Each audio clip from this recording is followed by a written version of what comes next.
Fin aujourd'hui de la deuxième session de la Cour d'assises de Bamako au titre de l'année 2012, entre autres décisions, des condamnations avec emprisonnement ferme et des acquittements. En 2013, la CMDT prévoit un produit 193 milliards de francs CFA et en charge 188 milliards. Autre ambition de la structure, la mise en place d'une stratégie de commercialisation du coton. À l'instar des autres pays du monde, le Mali a célébré aujourd'hui la Journée internationale des migrants. Cette édition intervient au moment où notre pays traverse une période difficile de son histoire. Voilà pour les titres. Mesdames, Messieurs, bonsoir et bienvenue. Premier conseil de cabinet à la primature, le Premier ministre Django Sissoko a présidé ce matin la rencontre qui a regroupé les ministres.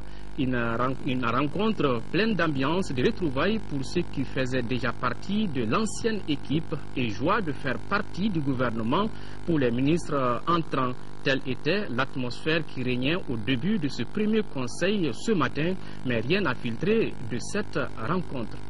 Voilà une rencontre à la primature présidée par le Premier ministre Django Sissoko, le premier conseil de cabinet à la primature. Voilà, les opérateurs économiques du Mali sont prêts à jouer leur partition dans la crise qui traverse notre pays. Pour le mieux-être de la Chambre de commerce et d'industrie du Mali, les nouvelles autorités de cet établissement entendent engager des réformes dans ce sens. C'est ce qui ressort de l'audience que le président de l'Assemblée nationale par intérim a accordé ce matin aux membres du collège transitoire. Nous écoutons son président, Mamadou Théini Konaté. À sa sortie d'audience, il est au micro de Daouda Sidiki Diarra. Nous sommes venus le voir d'abord, c'est une des plus hautes institutions de notre pays. Et la Chambre de commerce, en tant qu'établissement public à caractère professionnel qui vient de connaître une nouvelle gouvernance, devait rencontrer normalement toutes ces hautes institutions pour leur faire part de principalement trois choses. Premièrement, leur affirmer que malgré la situation sécuritaire et politique de notre pays, le monde des opérateurs économiques est décidé de jouer sa partition jusqu'au bout. Une deuxième raison, c'est de lui faire part de notre volonté de transformation institutionnelle à la Chambre de commerce pour la mettre à l'abri des dérives que nous avons connues. Et une troisième raison, c'est de lui faire part de notre vision de la collaboration directe que le monde des affaires doit avoir avec l'Assemblée nationale pour que des lois pertinentes conformes aux intérêts du monde économique puissent être élaborées sans qu'il en résulte des troubles postérieurement. Le ministre des Affaires étrangères et de la coopération internationale, Thiaman Hubert Koulibaly, a été reçu ce matin par son homologue français, Laurent Fabius. Les deux personnalités ont échangé sur la crise malienne, notamment le vote de la résolution pour le déploiement d'une force internationale ainsi que les conditions de dialogue avec les groupes armés non terroristes. Le ministre a par ailleurs eu une séance de travail avec la conseillère africaine du président de la République française, Thiaman Hubert Koulibaly. À l'issue de cette rencontre, est au micro de Magamfine Konaté. Nos échanges ont essentiellement porté d'une part sur nos relations bilatérales et avec en toile de fond les questions relatives à la crise qui secoue notre pays. Et aussi sur un autre plan, nous avons évoqué quelques questions bilatérales, multilatérales, toujours liées à la crise malienne, notamment l'agenda que nous avons à l'Organisation des Nations Unies pour la résolution visant le déploiement d'une force internationale pour assister l'armée malienne. Il faut aller vite pour obtenir cette résolution. C'est aussi la position de la France. Le gouvernement français fournit beaucoup d'efforts.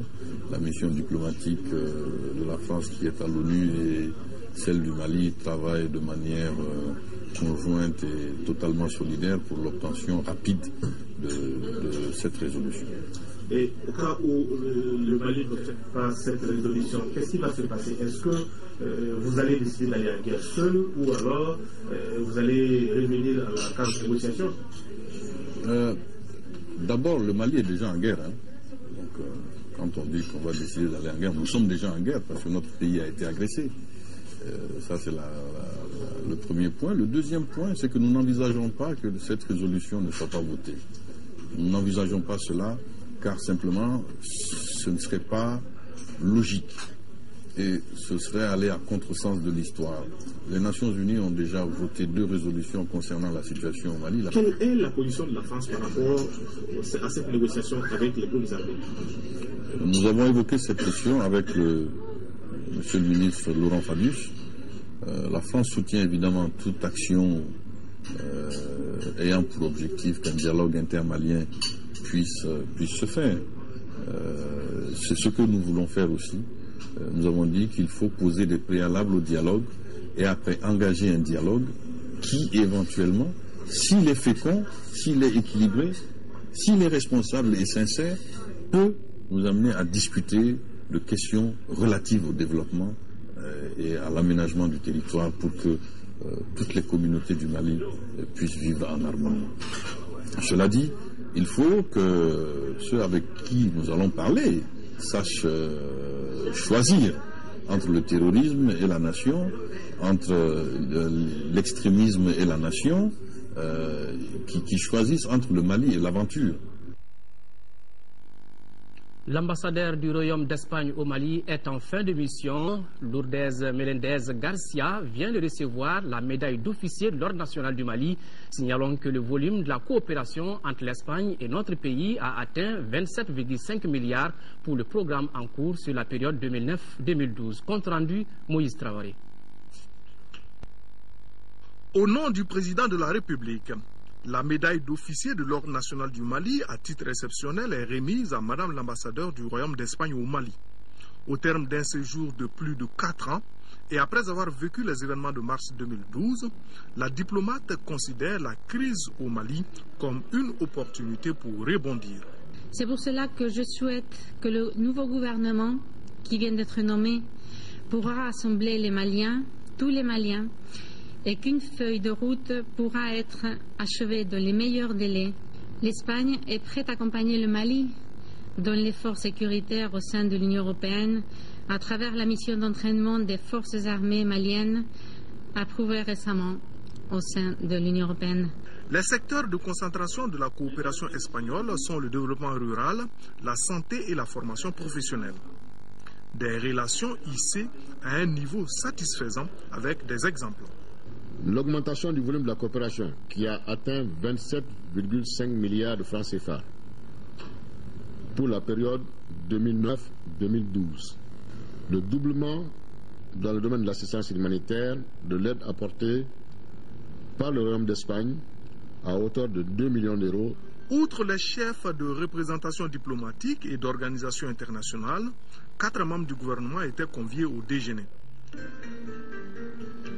Au courrier départ de la présidence, ce message de condoléances du président de la République par intérim aux serviteurs des 2 saintes mosquées, Abdallah Ben Abdul Aziz Al Saud, président du Conseil des ministres roi d'Arabie Saoudite. Message de condoléances ainsi libellé. C'est avec une grande tristesse que j'ai appris le décès de M. Cheikh Mohamed Boun Abdallah El Soubel, grand imam de la mosquée, survenu le 17 décembre 2012. En cette douloureuse circonstance, je voudrais exprimer à votre majesté et au peuple saoudien, au nom du peuple malien, de son gouvernement et à mon nom propre, ma profonde compassion et mes condoléances les plus émues. Je salue la mémoire de l'illustre disparu et prie qu'Allah, le Tout-Puissant, l'accueille dans son paradis éternel. Je vous prie d'agréer les assurances de ma très haute considération, le président de la République par intérim, Dioncounda Traoré. Autre message de condoléances, toujours par rapport à cette disparition, le président du Haut Conseil économique du Mali, le bureau exécutif, les présidents des associations et organisations islamiques, les guides et leaders religieux musulmans et toute la Oumma du Mali ont appris avec consternation le décès du grand imam de la Sainte Mosquée de la Mecque, Cheikh Mohamed Abdallah Soubaïli. présente à Sa Majesté le roi d'Arabie Saoudite, serviteur des 2 lieux saints, au peuple et à la famille de l'illustre disparu, leurs condoléances les plus attristées, et prie Allah le Tout-Puissant pour le repos de son âme.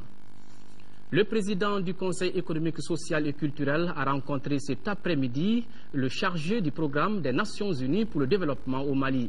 Jamil Bitar et Maurice De Wulf ont échangé sur les voies et moyens d'organiser des assises sur la relance de l'économie nationale. Le représentant du PNUD, qui a salué l'initiative, a pris bonne note de cette proposition du Conseil économique, social et culturel. Voilà, vous le voyez. Voilà, le président du Conseil économique, social et culturel qui a rencontré cet après-midi le chargé du programme des Nations Unies pour le développement du Mali. Jamil Bitar et Maurice De Wulf ont échangé sur les voies et moyens d'organiser des assises. La Cour d'assises de Bamako vient de boucler sa 2e session au titre de l'année 2012. Sur les 70 affaires au rôle, 68 ont été tranchées. Entre autres décisions prises par la Cour, des condamnations avec emprisonnement ferme, la peine de mort et des acquittements. 2 affaires ont été renvoyées à la prochaine session. Le point, c'est avec Sirabadjili. Après 3 semaines d'examen, la Cour d'assises de Bamako a rendu son verdict concernant les 70 dossiers qui lui avaient été soumis. Ainsi, 68 affaires ont été jugées avec des condamnations allant de la peine de mort à des acquittements. Il faut ajouter des remboursements ordonnés et des dommages-intérêts alloués. Les 2 autres affaires ont été renvoyées à la prochaine session. La première raison par rapport à l'un des dossiers, c'est que la Cour avait ordonné que les suppléments soient ordonnés. Malheureusement, ces suppléments n'ont pas été correctement faits et nous entendons les faire pour la session prochaine. La Cour a ordonné des remboursements de sommes d'argent d'environ 200 millions. Ce n'est pas peu dur en ces moments de crise.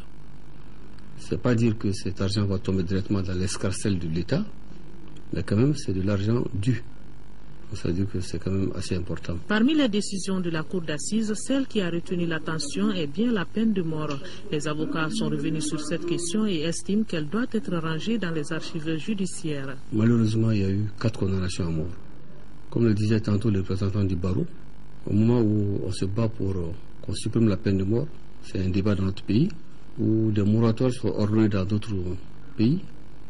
Nous sommes encore à condamner et nous avons 4 condamnations à mort. C'est assez regrettable. C'est dû au fait qu'il y a eu beaucoup de crimes de sang. Ce qui est regrettable. Et c'est dire donc qu'il y a encore des efforts à fournir à ce niveau-là. Les cas de vol, de meurtre ont été commis pour la plupart par des jeunes, ce qui fera dire au premier président de la Cour d'appel de Bamako que les parents doivent jouer leur rôle en famille pour faciliter la tâche à la justice.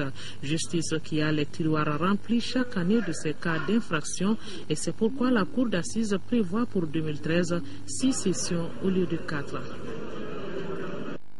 Nous restons avec la justice. Le ministère de la Justice a participé à la réunion du Conseil des ministres de l'Organisation pour l'harmonisation en Afrique du droit des affaires OHADA qui s'est tenue du 13 au 14 décembre 2012 à Cotonou au Bénin.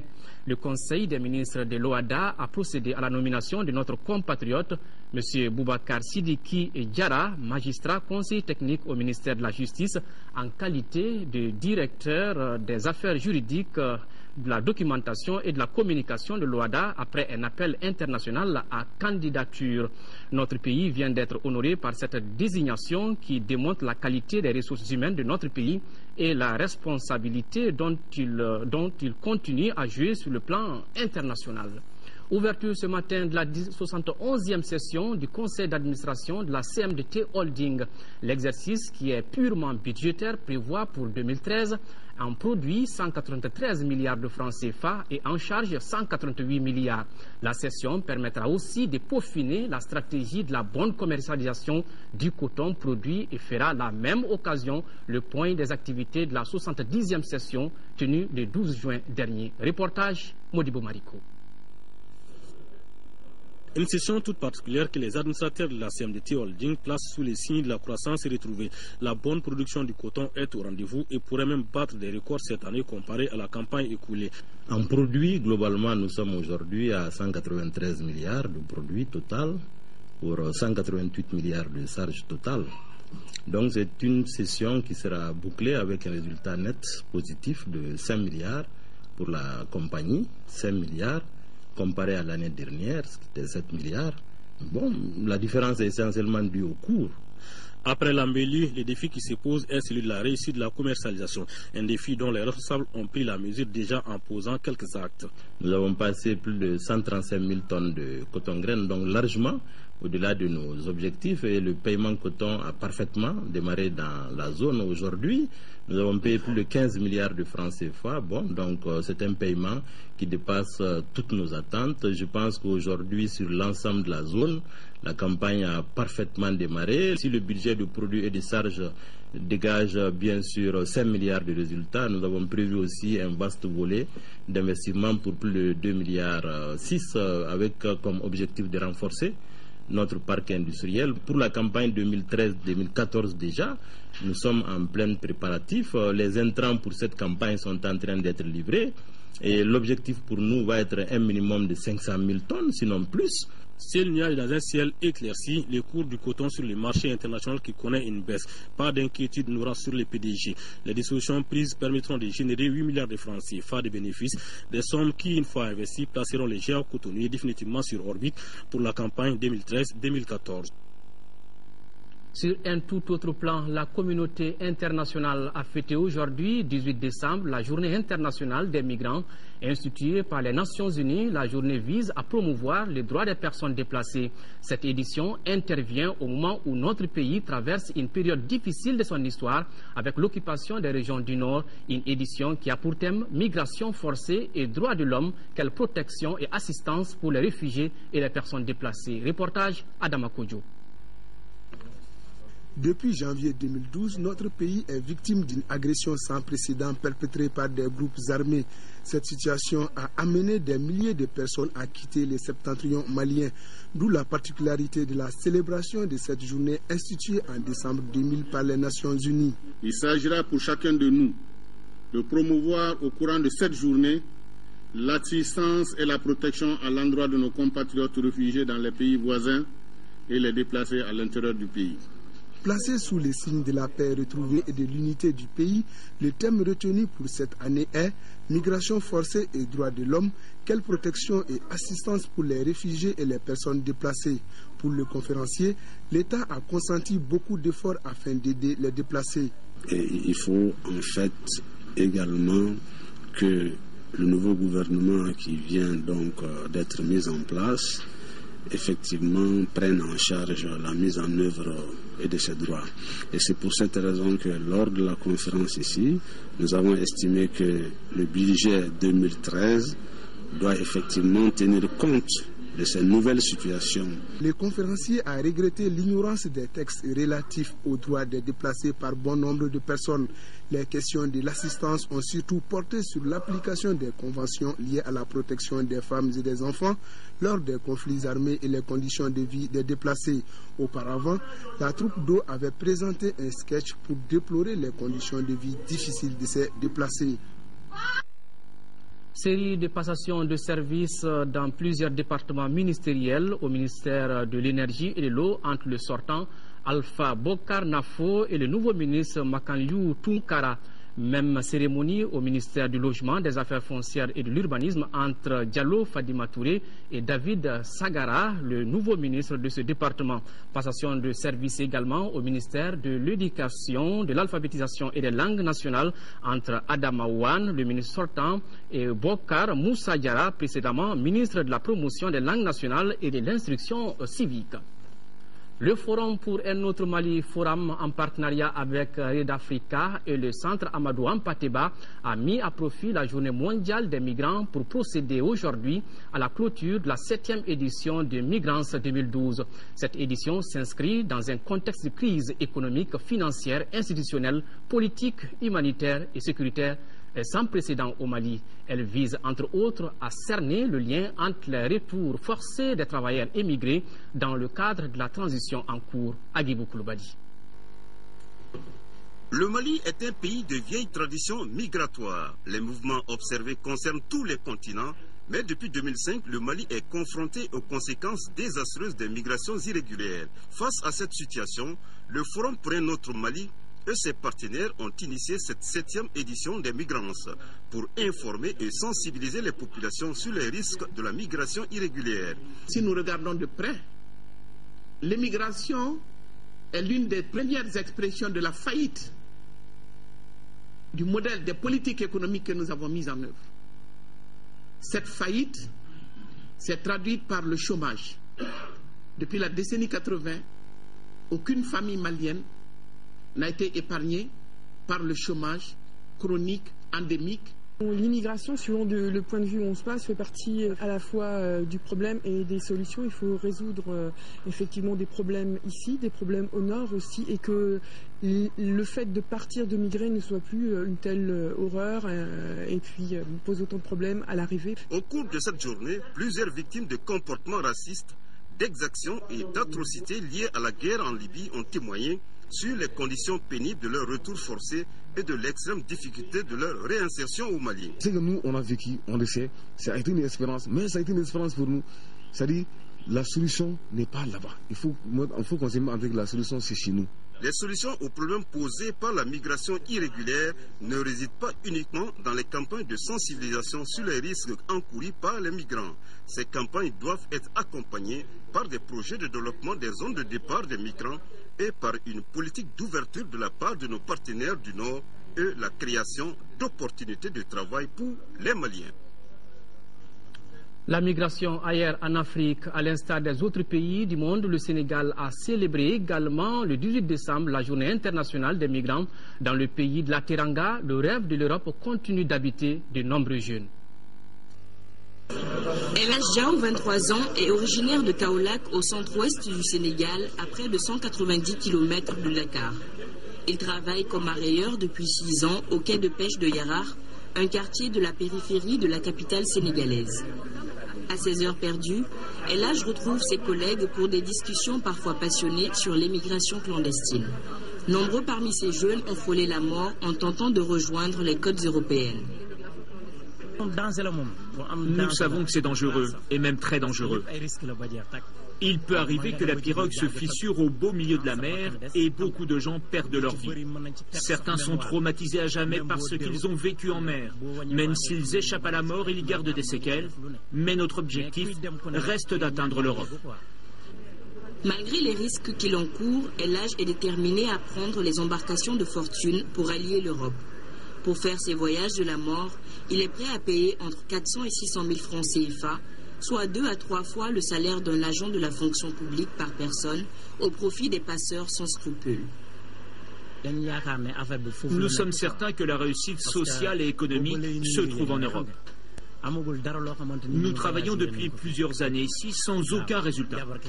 Mis à part le fait d'être mariés, nous n'avons ni maison, ni voiture, et nous n'avons même pas de compte bancaire.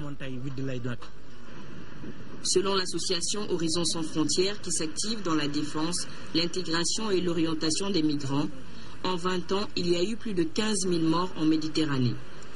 Un chiffre qui est loin cependant de décourager El Hadj Diaw, dont le rêve de l'Europe est devenu presque obsessionnel. L'actualité sur le continent toujours nous conduit successivement en Afrique du Sud avec la réélection du président Jacob Zuma à la tête de l'ANC pour 5 ans en République démocratique du Congo où l'ancien chef milice Mathieu Ngudjolo a été acquitté par la CPI et nous terminerons par les futures négociations entre Kampala et les rebelles du M23. Mais nous commençons par l'Afrique du Sud. Le président sud-africain Jacob Zuma a été facilement reconduit pour 5 ans à la tête du Congrès national africain, l'ANC. Son élection par les délégués du Congrès de son parti lui ouvre la voie pour briguer un nouveau mandat à la tête de l'État en 2014. L'autre vainqueur de ce congrès est incontestablement l'ex-syndicaliste Cyril Ramaphosa. Il avait quitté l'ANC après l'instauration de la démocratie et s'était tourné vers les affaires où il a brillamment réussi. Cyril Ramaphosa devient vice-président du parti et se place pour succéder un jour au chef de l'État, Jacob Zuma. L'ancien chef de milice congolais Mathieu Ngudjolo a été acquitté ce mardi par la Cour pénale internationale de crimes contre l'humanité et crimes de guerre, faute de preuves. L'accusation n'a pas pu prouver qu'il avait dirigé l'attaque en 2003 d'un village du nord-est de la République démocratique du Congo. Attaque qui a fait plus de 200 morts. Mathieu Ngudjolo avait été arrêté en février 2008, puis transféré à la CPI. C'est le premier acquittement prononcé par la Cour qui n'avait à ce jour mené qu'un seul procès à terme, celui d'un chef milicien congolais, Thomas Lubanga, condamné à 14 ans de prison. Les négociations vont pouvoir enfin commencer à Kampala entre le gouvernement congolais et les rebelles du M23. Le dialogue engagé entre les frères ennemis congolais sous la médiation ougandaise devait se terminer aujourd'hui. Il a été prolongé jusqu'au 31 décembre prochain. Les belligérants ont commencé à établir l'ordre du jour qui devrait comporter 2 points. L'évaluation des accords du 23 mars signés en 2009 avec la rébellion du CNDP et un dossier portant sur la sécurité et la gestion socio-économique du pays. Kinshasa insiste pour que la constitution du pays soit scrupuleusement respectée. Retour à l'actualité nationale dans le cercle de Yanfolila, les agents de santé communautaire qui constituent le premier palier de la pyramide sanitaire ont une bonne presse auprès des populations.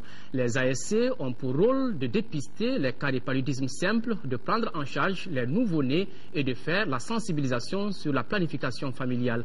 Une mission conjointe de l'UNICEF et Save the Children est arrivée pour évaluer et superviser le travail sur le terrain. Constat, diminution de la mortalité néonatale. Envoyés spéciaux à Sikasso, Drissa Traoré et Adama Djimde.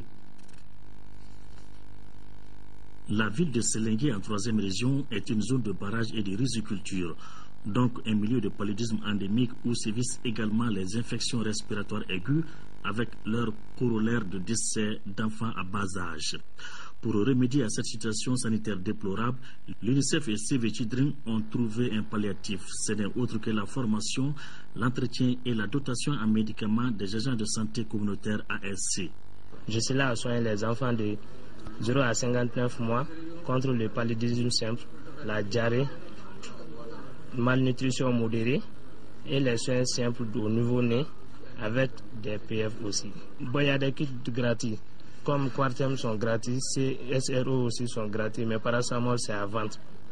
Une vingtaine sillonne les 7 aires de santé du district sanitaire de Selengue, comme c'est le cas ici à Kwana et à Tienkuruni. Les ASC ont une bonne presse auprès des populations. Ils ont pour rôle de dépister et de prendre en charge les cas de paludisme simple et de sensibiliser sur la planification familiale.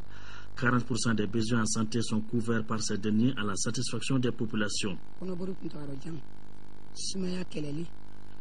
Avec l'arrivée de l'agent de santé communautaire, les maladies telles que la diarrhée, la polio, la toux et la méningite ont beaucoup diminué. Sa venue a été avantageuse pour nous. Au CESCOM de Tanga, la rencontre a permis aux différents chefs de village de magnifier le rôle important des ASC. Pour les responsables du centre de santé de référence de Selengue, la contribution des ASC est plus que déterminante. Ça nous a permis, de façon globale, l'amélioration de nos indicateurs. Ça, c'est surtout le premier aspect. Le second aspect, ça a permis aussi de rapprocher les soins auprès des communautés. Donc, les 2 facteurs essentiels et qui partent d'approche de soins au niveau des communautés, ça a pu réduire la mortalité maternelle et puis néonatale. Les bénéficiaires sont déjà dans une logique futuriste pour la pérennisation des acquis. Le ministre de la Sécurité intérieure et de la Protection civile rappelle aux citoyens que l'utilisation des pétards et aux autres feux d'artifice est formellement interdite sur toute l'étendue du territoire national. Dictée par le contexte sécuritaire du pays, cette mesure vise à éviter toute confusion que le bruit des pétards pourrait créer dans les villes. Les contrevenants s'exposent à des sanctions. Le ministre de la Sécurité intérieure et de la Protection civile s'est compté sur la bonne compréhension des uns et des autres. Environ 5 millions de francs CFA, c'est la somme que les Maliens vivant en Italie ont donné pour solidarité, la Banque africaine de développement ont décidé d'offrir à la population touchée par la crise. La somme a été reçue ce matin par la Croix-Rouge malienne et le représentant de l'artiste Aminata Ouassigé qui a entamé des quêtes à travers une soirée dans le but de donner des fournitures aux élèves déplacés. Le représentant de la Banque africaine pour le développement a profité de cette cérémonie pour annoncer l'engagement de la BAD à mettre à la disposition du Mali une somme de 500 millions de francs CFA pour soulager les souffrances de ces populations. Le projet Amélioration des conditions d'accès à l'eau potable et promotion de l'hygiène et de l'assainissement à Kati a été lancé ce matin à Sanankoroba. Ce projet, qui concerne 45 villages et 20 écoles du cercle de Kati, vise à améliorer la qualité de vie des enfants, des jeunes et des femmes. 15 forages équipés, la mise en place de 45 comités de gestion d'assainissement et 20 clubs d'hygiène dans les écoles sont prévus par la réalisation de ce projet. Compte rendu, Rachel Tessougué. D'un coût total d'environ 492 millions de francs CFA, le projet Amélioration des conditions d'accès à l'eau potable et promotion de l'hygiène et de l'assainissement à Kati concerne 45 villages et 20 écoles du cercle de Kati. Ce projet, qui s'étendra sur 3 ans, vise à améliorer les conditions de vie dans ces villages à travers la réalisation d'infrastructures d'eau et d'assainissement. Ce projet prévoit 4 axes fondamentaux. Il y a d'abord le renforcement des capacités et la redynamisation des différentes organisations communautaires de base qui sont le comité d'eau, d'hygiène et d'assainissement, aussi le comité scolaire d'hygiène et d'assainissement. Nous voulons aussi mener des activités, surtout de réalisation de forages, pour faciliter l'accès à l'eau. Les habitants du cercle de Kati se disent ravis d'être choisis par Plan Mali dans le cadre de la réalisation de ce projet, combien important pour l'amélioration des conditions de vie des populations. Un projet de cette envergure dans ces communes rurales ne serait que la bienvenue, ne serait-ce que pour vraiment protéger les enfants contre les multiples maux de ventre, maladies diarrhéiques.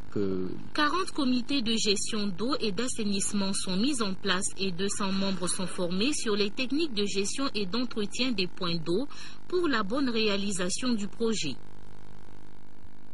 Restons avec les enfants à Konobougou. Il vient d'organiser un espace de plaidoyer par rapport aux violences qu'ils subissent.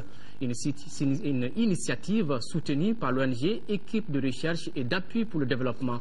Une ONG qui, avec son partenaire Plan Mali, mène des activités qui impliquent les adolescents des villages de la commune de Konobougou dans le cercle donc l'application des droits des enfants. Compte rendu, Adama Koulibaly. Les enfants et les pratiques néfastes dans la commune de Konobougou, c'est le cheval de bataille de l'ONG ERAD, équipe de recherche et d'appui pour le développement. Une lutte que les administrateurs de l'ONG mènent avec Plan Mali. Par pratique néfaste, il faut entendre l'excision, le mariage précoce des filles ou encore l'exode. Il y a aussi le travail précoce. Le phénomène touche plus les filles que les garçons, mais tous souffrent énormément de ces pratiques néfastes.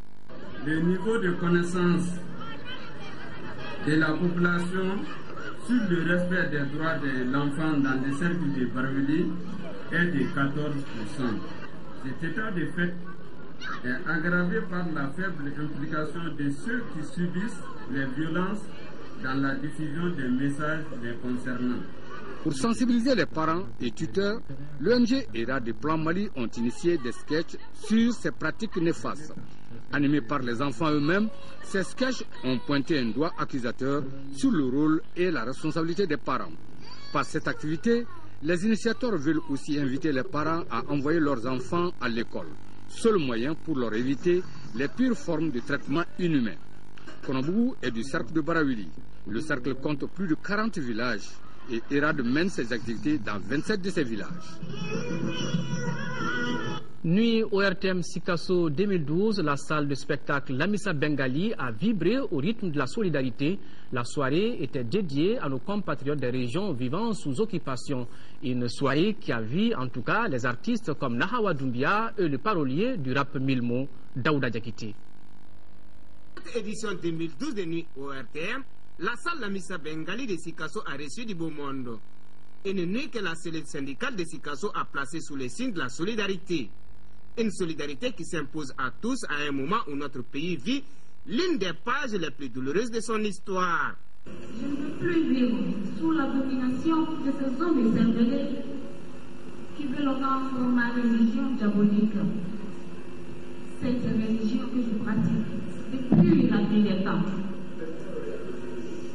Je ne veux plus vivre dans cette logique de violence qui me met hors de moi-même. Je veux bien croire que je suis un homme libre. Sur le plateau musical, les menus étaient variés. La reine Didi Dadi Nahawa Doumbouya, 1000 mots, la troupe Starsen et Arley. Un plateau artistique auquel les ballets maliens dans l'épopée du Manding viendront apporter une touche exceptionnelle à l'événement dans une salle surchauffée. La symbolique de la nuit est très forte. Ce qui m'a particulièrement impressionné, c'est le ballet. Le ballet qui nous a retracé Sundiata, l'épopée Sundiata Keita. Aujourd'hui, ça colle bien avec l'actualité. On a vu des hommes de ce ballet qui nous ont interprété comment Sundiata il a pu libérer le Mandé. Et aujourd'hui, je pense que ça doit mériter inspiration pour guider tous les Maliennes et tous les Maliens pour la reconquête de notre territoire. Et je suis très satisfait de cette soirée et je félicite l'ORTM pour l'avoir organisée.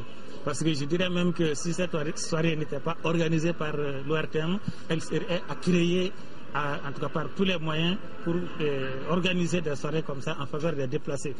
La nuit ORTM Sikasso 2012 restera longtemps gravée dans les mémoires des populations du Kénédougou.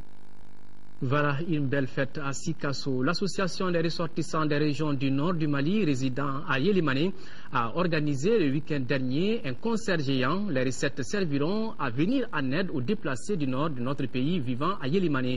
Nouhoum Kontaga. La solidarité n'est pas un vain mot au Mali. C'est pourquoi l'association des régions nord du Mali résidant à Yélimane a initié ce concert géant qui a pour objectif de générer des fonds pour venir en aide aux déplacés du nord vivant à Yélimane. C'est pour venir en aide à ces populations dans la détresse. Autrement dit, les ressources que nous allons collecter à l'issue de cette soirée serviront à acheter des vivres, des médicaments et des fournitures scolaires au bénéfice de ces populations. Cette soirée, au-delà du caractère festif, montre à suffisance la parfaite intégration de la communauté du Nord vivant au niveau de Yélimane. La cérémonie d'ouverture a enregistré plusieurs intervenants qui ont apprécié à sa juste valeur ce élan de solidarité à l'endroit de nos compatriotes déplacés du septentrion de notre pays. Aussi, tous avaient la même aspiration, à savoir le retour de la paix dans ces régions encore sous occupation des bandits armés. Les artistes Tchale Arbi et Tantou Balo ont ensuite tenu en haleine une foule nombreuse ayant répondu à l'appel. Voilà, c'est tout pour ce soir. Merci d'avoir suivi ce journal. Demain, 10h-13h, Aïssata Ibrahim Maïga. Je serai là, Inch'Allah, pour les éditions du soir. Et tout de suite, l'information va continuer sur notre chaîne. Tout de suite, le journal de formation avec Mohamed Touré. D'ici là, restez de cœur et d'action avec nos compatriotes des régions du Nord vivant sous occupation. On ne les oublie pas. Au revoir et bonne soirée.